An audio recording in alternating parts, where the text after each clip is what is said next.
Thank you very much. My name is Goksen and I work at ICLEI, which is the focal point of the LGMA constituency. And I'm here with my colleague Toby from Under2 Coalition, and we would like to highlight some key points on behalf of the LGMA constituency. So the first thing is, we heard from the scene setter speech of the Women and Gender constituency the importance of public services to ensure an equitable and gender responsive transition and protecting the most vulnerable. So local and subnational governments play a key role in providing public services, but also building resilient livelihoods and implementing Paris Agreement in our states, regions, and cities. So for the LGMA constituency, it will be crucial that this COP delivers a new, ambitious, collective quantified goal on climate finance. We should start talking about trillions. It is key that the NCQG also enables just an equitable and well-funded transition across all levels of governments through guaranteeing direct access for subnational governments.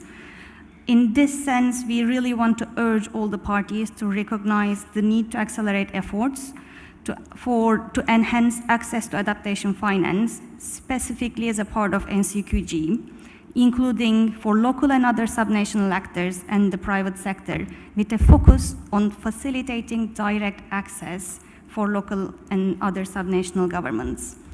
I will conclude with kind of one final point, and it will be quite important to phase out fossil fuel and environmentally harmful subsidies to fully implement the outcome of the first global stocktake and direct these revenues to the NCQG, especially to the sectors that lack climate finance, such as adaptation and loss and damage.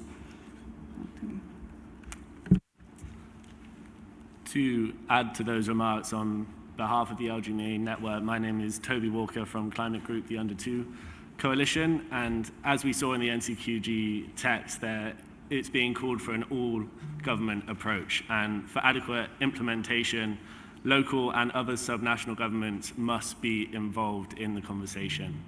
They must be involved by ensuring they have direct access to new finance in connection to the reform of the global finance architecture and multi-development banks. We've heard in the opening remarks that there is a need for blended finance is not working at the speed needed right now, and greater public finance is needed, and needed at the layer of government closest to those that need it.